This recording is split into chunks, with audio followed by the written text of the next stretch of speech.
Alléluia. Il a fait de grandes choses.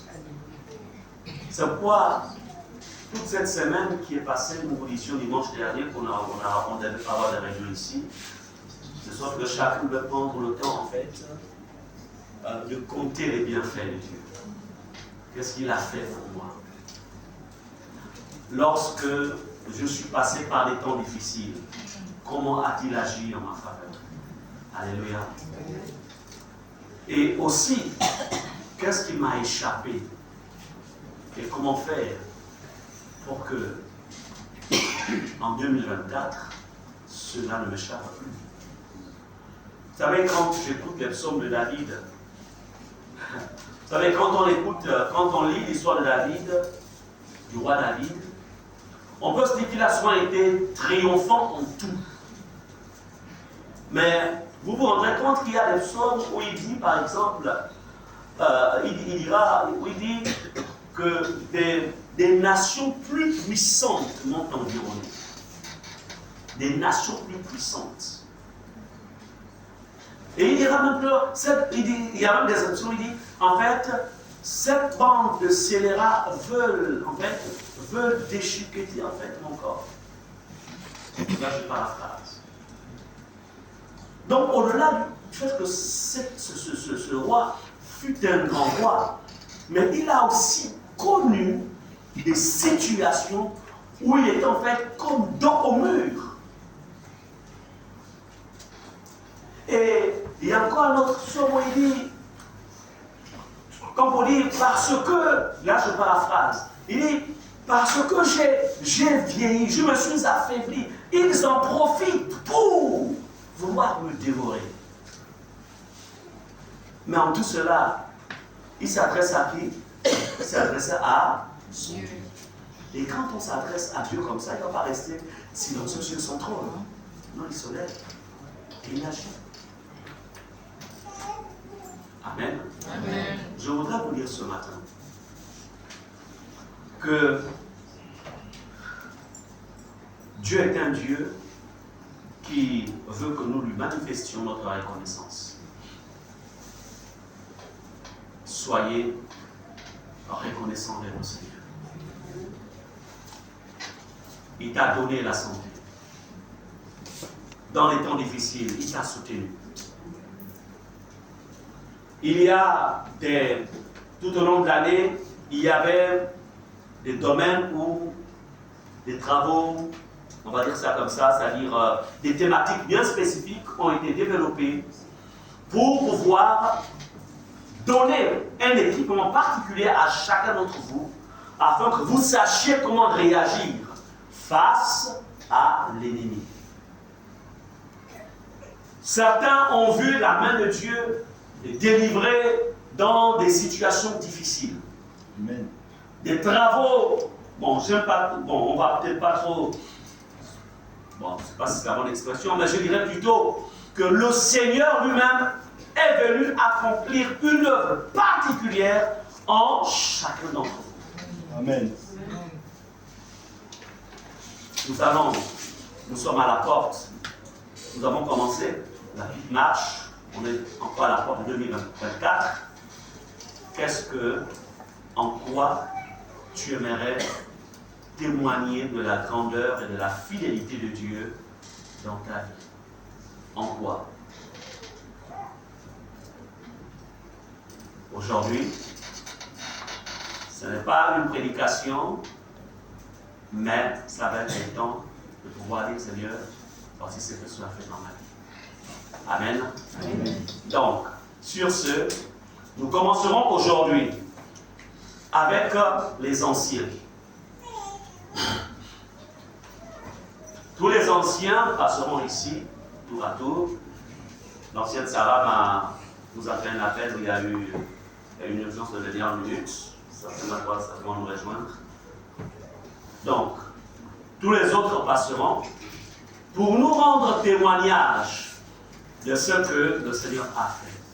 Et la semaine prochaine, nous évoluerons, on prendra un certain nombre de diacres qui passeront aussi pour témoigner.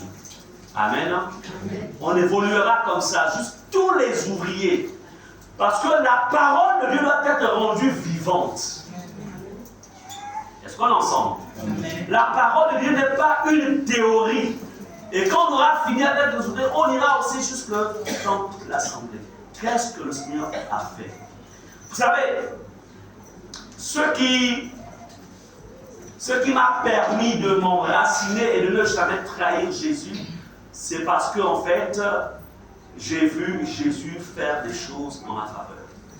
Mais comment pourrais-je, ou je dirais, comment aurais-je su que Jésus pouvait guérir? Comment pouvais-je en fait savoir que Jésus prie? Je me souviens, j'étais encore un bébé converti. Alors, ce jour-là, parce que de la classe de 6e, je pense jusqu'en seconde première, je portais des verres. J'étais myope, en fait. J'étais myope. Alors, et c'est comme ça que je vais à une réunion à Bethany, à l'époque, les années 80. Parce que les verres, je crois, ce ne sont pas des verres de myopie. Non, non. Ce sont des verres qui me permettent simplement de... Voilà. Alors, c'était lors d'une réunion. J'étais donc assis quelque part. Et j'entendais une sœur à l'intérieur qui rendait témoignage du Dieu qui guérit. Alors moi, j'étais assis. Et témoignage, Jésus a fait ceci dans ma vie, etc. Alors, je me souviens qu'on avait même, parce qu'avec les verres, toujours d'année en année, changer en fait les lunettes. Et là, j'avais une ordonnance. Il y avait une ordonnance et il fallait acheter un nouveau des verres. Alors, ce qui va se passer, c'est que lorsque cette sœur-là va rendre témoignage que Jésus l'avait guéri, Jésus l'avait délivré d'une certaine maladie. Vous savez, le zèle que nous avions en ce temps-là, c'est que quand tu apprenais que Dieu a fait ceci dans la vie du pasteur Muriel, tu dis Dieu ne te laisse pas tranquille. C'est-à-dire que quand tu repars à la maison, toi-même tu décrètes ton temps de tu dis je veux te voir agir aussi dans ma vie. Donc je me souviens pendant que j'étais assis, tu dis Seigneur, tu entends ça? J'ai mis mes mains sur Jésus. Tu dis Dieu, guéris-moi aussi. Alléluia. Et je vais vous dire une chose. Quand j'étais descendu pour la réunion, j'étais myope. Mais quand je t'ai remonté, je n'étais plus myope. Amen. Amen. Amen. Donc, je vous disais que les verres que je porte, ce n'est pas une maladie des yeux. Non. Je peux lire par exemple ici.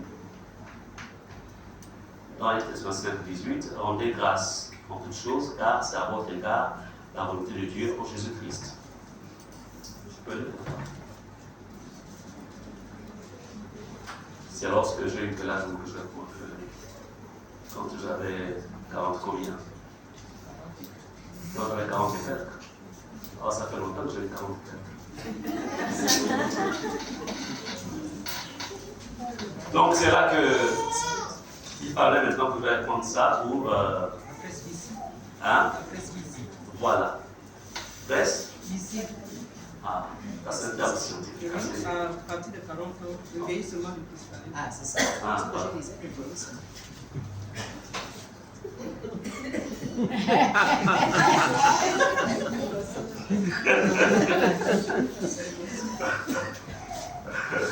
On a des accords entre les phrases. Ok. Amen. Donc, c'est pour dire que le témoignage, en fait, a cette capacité, en fait, d'exciter la foi. De réveiller quelque chose.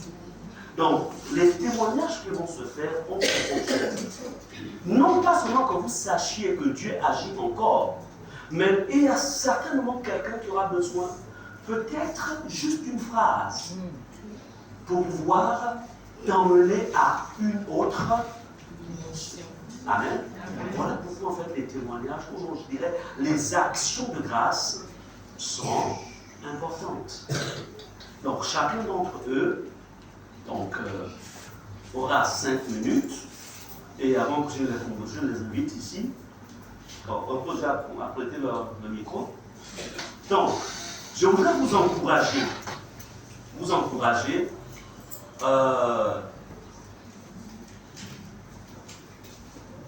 de rentrer dans la dimension de l'action de grâce aussi par une offrande. L'action de grâce par une offrande.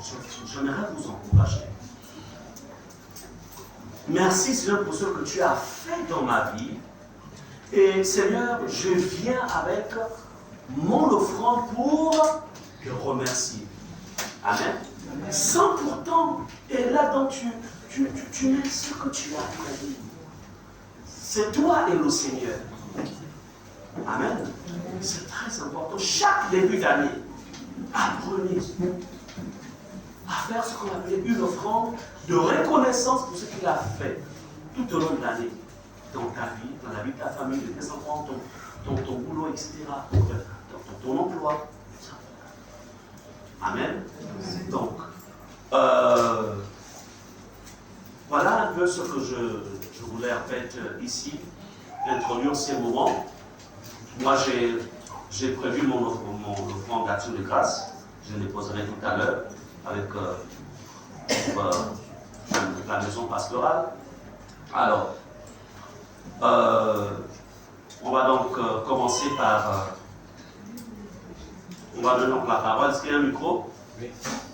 D'accord. Bien.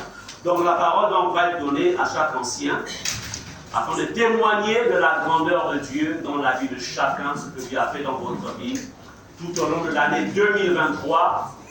Alors chaque ancien aura 5 minutes. Nous allons commencer donc par l'ancien qui a toujours un sourire angélique, jovial, pensant que 2023 a été une année exceptionnelle. Alors l'ancien donc Ulrich va bénéficier. Est-ce qu'on va acclamer l'ancien?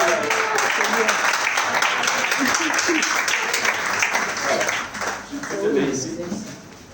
Amen, amen. Amen. Alléluia. Amen.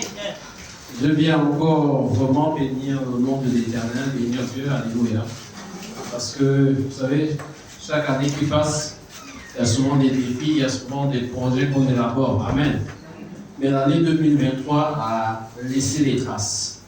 Alléluia. Parce que pour l'année 2023, nul n'aurait été la grâce de Dieu, certainement on aurait perdu notre fils Nathan. Alléluia. Vous-même, vous connaissez très bien par quoi nous sommes passés. Amen. Et Dieu, je bénis véritablement Dieu parce qu'il s'est glorifié à travers, alléluia, ses serviteurs et aussi à travers vous. Parce que je sais que vous avez beaucoup soutenu dans la prière. Simplement, tu peux peut-être présenter pour éviter ceux qui n'étaient peut-être pas là en ce temps-là. Donc, amen. Donc, notre fils ici, celui que vous voyez à la batterie, c'est Nathanaël qui a déjà, vers la fin de l'année dernière, il se sentait constamment malade. Parfois, il avait du mal à se lever. On avait fait une batterie d'examen et on ne trouvait rien. Jusqu'à ce qu'au moment, à la veille de l'examen, il a été même hospitalisé du côté de mère et enfant. Là-bas, il est même rentré en RIA. Alléluia. Alors que pendant qu'il était là-bas, c'est là où les médecins, ce qui est sûr, j'essaie de me mettre un peu à la place des médecins. Parce qu'au moment où il est rentré à Réa, dans l'esprit, je sais que dans l'esprit du médecin, certains pouvaient dire que ces jours sont comptés. Amen. Mais pendant qu'il était en Réa, il ne bougeait plus. On a véritablement imploré la miséricorde de Dieu et la grâce de Dieu. Vous savez, il y a quelque chose d'important. Et je bénis Dieu aussi d'une chose, du fait que nous soyons arrivés ici. Amen. Parce que je vais dire que nous sommes davantage aguerris et enseignés pour pouvoir gagner des batailles. À chaque fois, quand on nous demande souvent de poser, parfois de bâtir des hôtels, d'aucuns peuvent penser que non, c'est peut-être exagéré, alléluia. Mais l'hôtel en question parle. Amen. l'autel en question parle. Et ça, je bénis véritablement l'Éternel parce qu'on avait bâti un hôtel ici pour Nathanaël. Les pasteurs ont prié, alléluia. Les pasteurs ont prié. Et Nathanaël, si vous le voyez aujourd'hui, c'est parce que Dieu a fait grâce. Amen. Mais hors de la vie de Nathanaël, 2023, quand je dis ça, c'est des grâces parce que tu me le permets, cher. Amen. Vous savez, pendant que on traversait cette période, nous-mêmes aussi, on était aussi bousculés. Au point où en 2023, on a dû. Pasteur, merci beaucoup. Merci. Autour de 22h, 23h, que l'homme de Dieu est parti d'Akanda, alléluia, pour venir chez nous. Parce que ce jour-là, M. Boussougou avait décidé de rompre avec le mariage. Dépassé. Alléluia. Non, je vous dis, je vous rends témoignage de ce que le diable parfois peut faire. Alléluia. Honnêtement, j'étais arrivé à un niveau où je ne voulais plus. J'ai dit non, là c'est bon. Tu vas aller chez tes parents. Non, je vais chez mes parents, c'est bon. Pourquoi? C'est parce qu'il y avait. Les gars, il faut même la bouche, mais ça. Oh Seigneur. Parce qu'il y avait tellement la pression, il y avait. Alléluia. Mais j'ai béni Dieu, la disponibilité des hommes de Dieu. Amen. C'est pourquoi je veux encourager quelqu'un ici. Et lui dire rester toujours attaché à Dieu. Amen. Il y a des combats que nous pouvons supporter de nous-mêmes. Mais il y a des combats où nous avons besoin d'une onction supérieure. Amen. Et surtout lorsqu'on est engagé avec le Seigneur. En fait, dès que tu t'engages avec le Seigneur, tu n'es pas en paix. Ça, il faut le reconnaître. Parce que l'ennemi aura toujours envie de te bousculer. Il faut qu'il éprouve ta foi. Amen. Et la dernière chose que je vais encore bénir l'Éternel, c'est ce qui s'est passé récemment. Alléluia. Et ça là, c'est quelque chose que j'ai failli avoir. J'ai failli avoir un AVC il y a peut-être 3 mois de cela. Amen. Donc pendant que j'étais allongé, j'ai ressenti une crampe qui est partie de la tête et qui commençait à descendre. Amen. Vraiment dans le sommeil. Mais nul n'aurait été les techniques qu'on nous enseigne ici. Certainement, je veux peut-être être paraplégique aujourd'hui, un côté, alléluia. Parce que lorsque c'est arrivé, vraiment, il fallait non seulement implorer la miséricorde de Dieu, mais en même temps se armer, alléluia. Utiliser des paroles clés que nous recevons ici pour repousser cela. Et c'est là que j'ai compris que c'était un esprit. À 2h du matin, j'ai fait un message au pasteur. 6h, le pasteur me répond pour dire non, viens rapidement à l'église. La première chose, même quand j'étais au travail, lorsque j'avais terminé le travail, la première chose à faire, c'était de venir rapidement à l'église. Parce que je me suis dit, j'ai prié, mais ça peut tourner, il faut forcément que l'homme de Dieu agisse. Alléluia. Et je viens rendre véritablement grâce à Dieu pour ça. Parce qu'il y a des choses parfois que nous vivons de manière individuelle, mais l'Éternel est là, faisons-lui confiance et demeurons fermes dans notre engagement et notre foi. Amen. Amen. Que Dieu vous bénisse encore. Amen.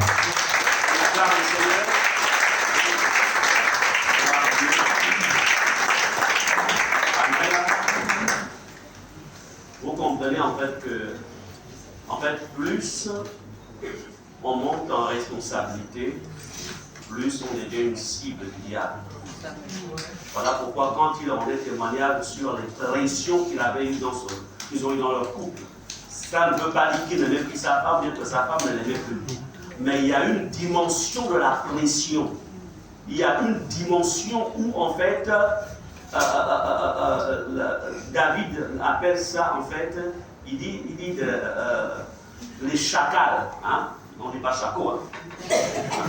Voilà. Donc les chacals m'ont environné. Donc maintenant, c'est là où il est aussi important en fait d'être connecté avec le Seigneur, 2 avec ses bergers. Amen. Amen.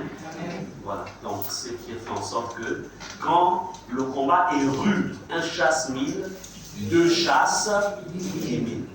Donc, lorsqu'on vient, nous sommes les 10 000. 2 chasse 1000. Au-delà de 2, on chasse 10 000. Et aujourd'hui, ça devient un témoignage parce qu'il fallait que vous passiez par là pour que vous soyez capables d'enseigner aussi les autres couples. Quand ils passeraient par les temps de crise. Si tu n'es jamais passé par une crise, tu vas devenir un philosophe quand il faudra exhorter.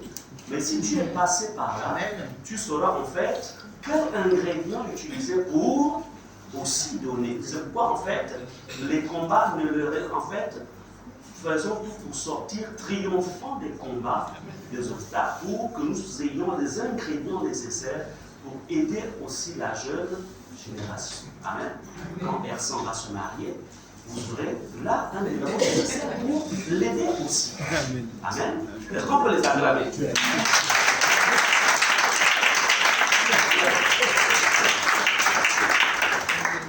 Alors, nous allons maintenant écouter le deuxième ancien, donc c'est l'ancien Arcel, qui viendra aussi nous témoigner de ce que le Seigneur a fait en 2023 pour lui. Est-ce qu'on peut l'acclamer?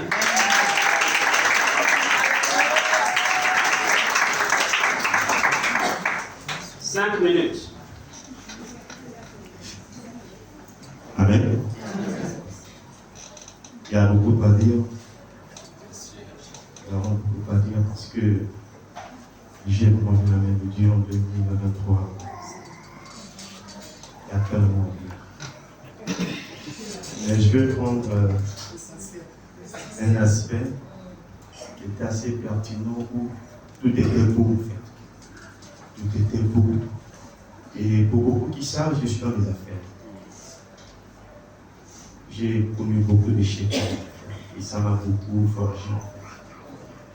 Et dans ça, mes parents me confiaient une affaire compliquée.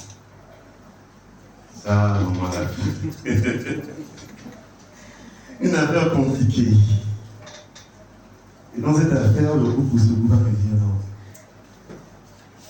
Monsieur Ménali, il faut prendre la relève. Et je leur ai dit non, je ne peux pas. On sait même à un moment donné, titiller à un moment donné, ils m'ont dit non, là on ne peut plus. Et à un moment donné, je sens que la pression monte en fait. Et après, c'est comme ça que j'ai dit aux parents, bon là, ok, pas de souci, on va partir. Quand on part dans le business, je contacte toutes mes relations. C'est beau. Je donne l'assurance aux parents. Je donne l'assurance à la grand-mère. Oui, on va foncer, c'est bon. Allons-y. Au mois de juin, tous les partenaires me lâchent. J'avais déjà même fait des prospectus. On a donné, ils sont passés. Et puis le partenaire, il vient, il fait des travaux, il commence et il fuit avec la somme de 100 000 francs. Il ne revient pas. Je pars chez lui, j'arrive, il n'est pas là. Je vois sa femme. Je sens que si j'agis par la chair, c'est pas bon. Je rebrousse chemin. Il faut avancer et le bailleur attend son argent. C'est pas une petite somme, c'est une grosse somme. Il faut payer ce monsieur. Et là, l'affaire n'a pas encore commencé. Parce que l'affaire doit commencer en début d'année. Il y a tellement à faire, tellement de travaux. J'appelle la microfinance pour savoir si les sous sont débloqués. Ils disent non, ça va tomber, c'est bon, ça va venir. Non, c'est bon. Moi, ça donne encore l'assurance. Je dis non, boss. Oui, non, c'est bon. C'est bon, ça va passer. C'est sûr, là, c'est bon. L'argent ne vient pas. Le business continue, mais il faut payer. Quand tu paies le bailleur, tu paies aujourd'hui 50 000 demain. Il dit, mais monsieur Ménani, je dis oui. Ça, c'est une nouvelle technique que vous avez, le paiement d'argent. Je n'ai jamais fait technique pas. J'ai dit, monsieur, le plus important c'est qu'on arrive. Il dit, mais là, vous n'arriverez même pas. Je dis, je vais arriver. On arrive. Après, bon, je parviens quand même à payer. Et on commence l'activité. Quand on commence l'activité, je change quand même la technique, j'essaye un peu. Il dit, mais là, nous allons pas innover. Donc ce n'est plus 50 000, c'est maintenant 100 000. Et après, vous me laissez comme ça. J'ai dit, non, c'est pas. Le plus important, c'est qu'on a. Mais ce qui était bien, c'est qu'il avait toujours son argent. Son argent en temps et en heure. Et on a quand même pu remonter la pente, on a quand même pu effectuer certains travaux, on a quand même pu mettre la plupart des personnes qui travaillent avec nous à l'aise. Tous les employés ont leur argent en temps et en heure. Mais avant ça, une nuit, j'ai eu une visitation. Et dans cette visitation, le pasteur a prié pour moi. Je lui avais expliqué, je vais pas aller dans les détails. Il m'a dit, si tu fais encore ce rêve-là, tu m'appelles. Je n'ai plus jamais fait ce rêve. Et je pense que c'était l'homme fort qui était dans cet endroit. Mais bien avant qu'on commence, je lui avais proposé s'il pouvait passer prier avec moi au niveau de l'activité. Ils sont passés avec l'ancien Boussoubou, l'ancien Yannick et sa femme.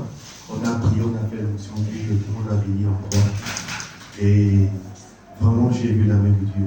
C'est vraiment pour encourager les uns et les autres à ne pas réfléchir, à mettre en application les conseils qui nous sont donnés ici. Parce que lorsque vous êtes face à des difficultés, je vous assure, c'est votre relation personnelle avec Dieu et les conseils, les messages qui nous sont donnés ici que vous pouvez mettre en pratique. Amen. Que Dieu vous bénisse. Amen.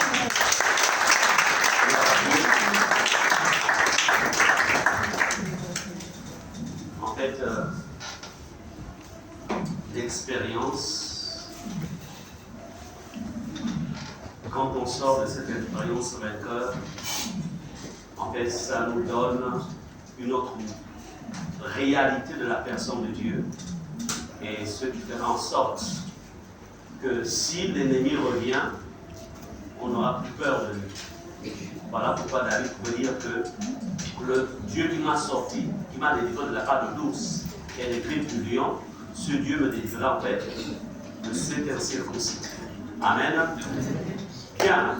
Alors, nous allons maintenant passer donc au prochain ancien qui viendra témoigner donc, de ce que le Seigneur a fait dans sa vie donc, tout au long de l'année 2003. Amen. Je voudrais ici vous inviter pour les montrer. C'est un garçon.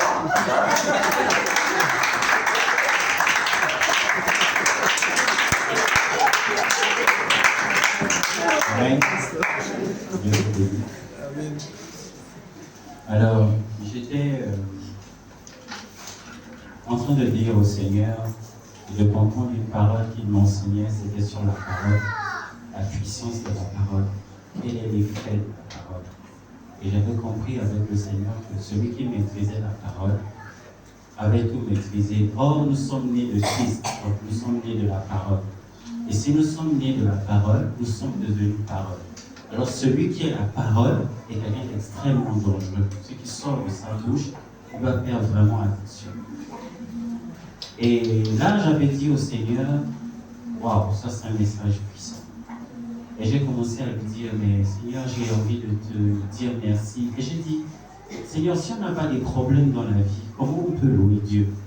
C'est-à-dire que si Dieu ne te sort pas d'un problème, comment tu peux le louer véritablement? Souvent on donne des louanges, mais on donne des louanges alors qu'on n'a pas une histoire où Dieu t'a sorti, par exemple, d'Israël et il a divisé la mer en deux. Vous voyez, quand tu vois des choses comme ça, tu es obligé de te lever et de louer Dieu. On frappe un rocher et l'eau sort du rocher parce que tu n'avais pas d'eau. C'est un événement extraordinaire, tu ne peux que louer Dieu parce que c'est surnaturel. Alors pendant que j'étais à Paris, il y a une amie qui m'appelle et qui me dit, Garçon, j'ai fait un rêve dès que tu arrives à l'aéroport, on t'a directement mené au tribunal et puis tu es parti en prison. Et parce que tu dois, dans mon rêve, tu devais quelqu'un, une somme à 4 millions par là. Alors c'était tellement précis. Moi je ne dis pas souvent mes problèmes aux gens, j'aime les vivre avec Dieu. C'est tellement précis que j'ai dit, bon, si Dieu t'a dit ça, on va encore parler. Ouais, j'ai un réel problème avec quelqu'un parce que y a une personne que je dois une somme de 4 millions, effectivement, je n'ai pas encore réglé. Et ouais, c'est sûr qu'elle m'a porté plainte et qu'elle m'a emmené au tribunal. Et là, c'est vrai. Vous voyez, au tribunal, là-bas, il y a des militaires, là-bas, on te porte plainte et si tu arrives là-bas, on t'attrape et on te fout une direction là-bas. Et elle m'a dit, ne viens pas au Gabon, on reste à Paris. Alors je suis resté là à un moment donné, et puis j'ai dit, mais pourquoi je ne vais pas venir? Moi, je dois venir au Gabon. Et là, quand je suis parti dans la présence de Dieu, j'ai commencé à dire au Seigneur, écoute, c'est toi qui es Dieu. Moi, je ne prie même pas pour ce sujet. Je n'ai rien à faire. Si tu es Dieu, tu n'as qu'à démontrer que tu es Dieu. C'est toi Dieu, et si c'est moi et Hassan, chacun gère ses problèmes. Toi, tu gères mes problèmes, et moi, je fais ta volonté. Yes. Alors, la pression continue à monter puisque je devais finalement arriver au Gabon. Et effectivement, après, on me dit, ouais, tu as une convocation, il faut passer. Cette nuit-là, normalement, je devais prier. Et je n'ai pas prié. J'ai dit à Dieu que je n'ai rien à te dire. Et j'ai dormi normalement. Et je me suis réveillé le matin. Quand je me suis réveillé le matin, j'ai fait mon sac et je suis allé au tribunal. Alors là, c'était chaud là-bas. Ouais, t'es un escroc. Amen. Amen. Et quand on est sorti de là-bas, on m'a dit, ouais, bon, écoute, fais un moratoire et puis pars, parce que la dame, elle avait vraiment sali mon nom. Après, quand j'ai parlé, le monsieur a dit, mais c'est pas ce qu'on m'a dit. J'ai dit, ouais, c'est parce que moi aussi j'ai fait dit autre chose. Et après, il m'a laissé partir et faire un moratoire. La leçon de cette histoire, parce que Jean-Baptiste va dire, je suis la voix de celui qui crie dans le désert. C'est-à-dire que dans le désert, il y a une voix qui crie. Pendant que tu passes par les épreuves difficiles, il y a une voix qui crie. Mais souvent, quand on passe par les épreuves, on n'écoute pas la voix qui crie dans le désert. Il y a effectivement une voix qui crie dans le désert. Si tu réussis à l'écouter, tu vas en fait être forgé, discipliné et concentré sur la voie que l'Éternel a tracée pour toi. Personne ne peut être un vrai chrétien s'il n'a pas écouté la voix du désert. Le désert, c'est la souffrance. C'est des événements difficiles, extrêmement difficiles. Comment tu passes par ces événements, si tu as la capacité de rester tranquille et dire à Dieu, peut-être pas comme j'ai dit, hein, chacun a sa méthode, ça c'est ma foi. De dire à Dieu, écoute, débrouille-toi. C'est ton problème. Parce que on a fait une alliance. Moi je dis souvent, je n'ai aucune alliance avec l'ennemi. C'est Dieu qui m'a appris à 17 ans, mon problème c'est Dieu. Si Dieu m'a appelé, alors c'est lui qui règle mon problème. Je n'ai aucun problème avec personne. Et demain, on n'a aucun contrat. Aucun. Amen. Et qu'on préfère parler à Dieu pour dire, Seigneur, c'est toi mon problème. Si quelque chose, c'est toi. Amen. Et je bénis Dieu pour Romains 8, 38, où Paul va dire, ni la mort, ni la vie, ni les circonstances, ni les problèmes, ni les événements, rien ne peut nous séparer de l'amour de Dieu. De l'amour de Dieu.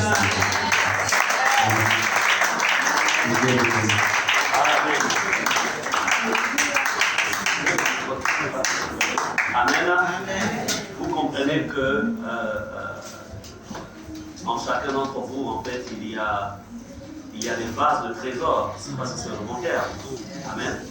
C'est ce que Dieu fait dans la vie des uns et des autres. Amen. On rend grâce à Dieu encore pour ce témoignage que l'ancien versant vient de nous donner. Il démontre encore une fois l'action de Dieu dans les vies. Alors, nous allons maintenant passer pour ne pas seulement se concentrer sur ce que Dieu fait dans la vie des hommes, il y a aussi l'action de Dieu dans la vie des femmes. Donc, nous avons donc l'ancienne Gisèle qui a un puissant témoignage.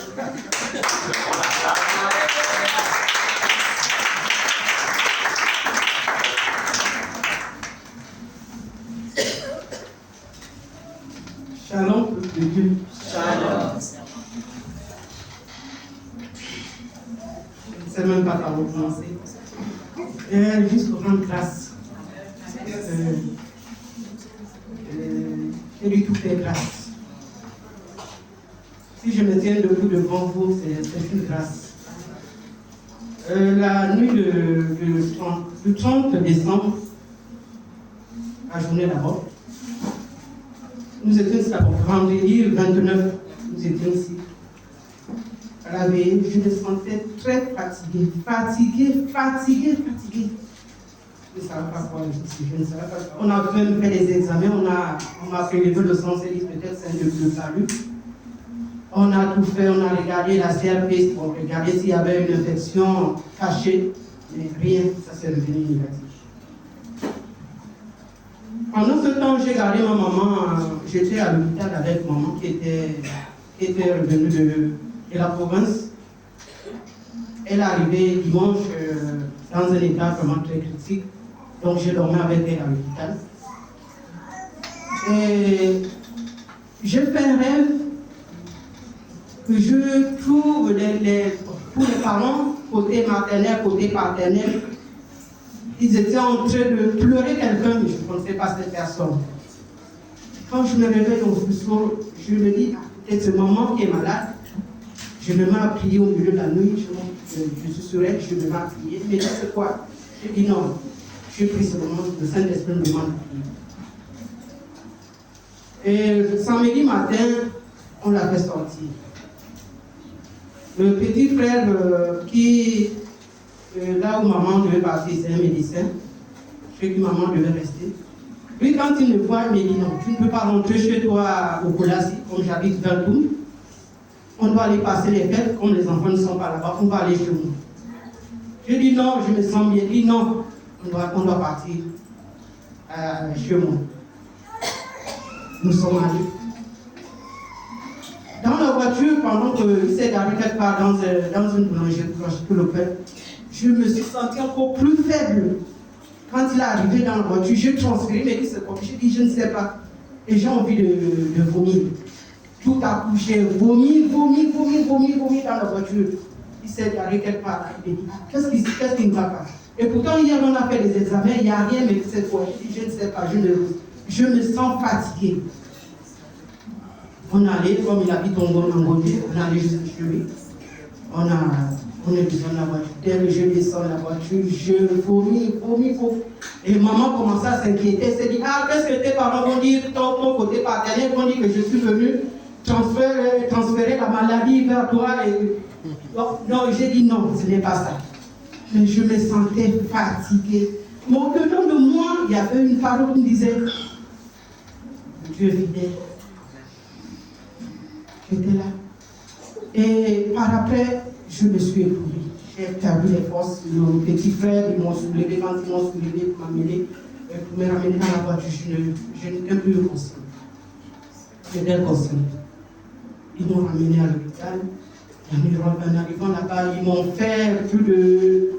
J'ai reçu en 2 heures de temps plus de riz glucosé, plus salé. Il fallait... comment on appelle, réhydrater. Donc en 30 minutes, un salé, en 30 minutes, un salé plus de 8. Et par après, ils m'ont fait des examens, ils m'ont fait la radio de cœur, ils m'ont fait tout ceci. Comme ils savaient que j'étais aussi le corps médical et le petit frère qui était là-bas, il a vraiment bougé pour bouger ses volets. Et quand le médecin arrive en soirée, dimanche matin, parce que j'ai dormi samedi, le pasteur, je me suis dit que j'étais interné. Non, c'était d'abord, ils m'ont mis en observation dimanche matin, quand elle arrive aussi avec un problème. Il y a eu un jeune homme qui est sorti, il faisait le sport, et il est tombé vers les Akénés là-bas, sur le champ, il est mort. Donc, quand elle vient, elle me regarde, me dit, est-ce que tu sais, vraiment tout matin, je voulais te garder en observation de ce que j'ai vu tout à l'heure là, et par rapport à ton état, je ne peux pas te laisser partir. Même si ce sont les fêtes, je préfère te garder. Et je remercie le Seigneur parce que même quand le 1er janvier a sonné, j'étais à l'hôpital, et quand les gens m'appelaient, j'ai dit que c'est une grâce. Parce qu'il y a beaucoup, même dans cette nuit, quand j'étais là-bas, dans d'autres salles, il y avait des gens qui pleuraient. Et je me dis vraiment que tout est grâce. Et je termine par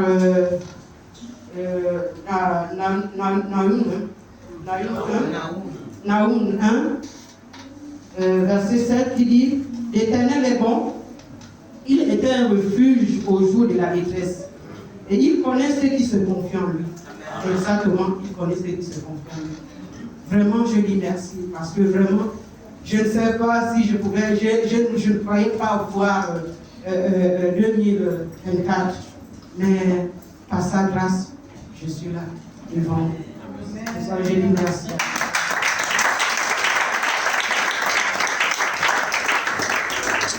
Amen. Vous savez, Dieu, c'est quelqu'un qui fait dévancer, en fait, il sait dévancer l'ennemi. Yes.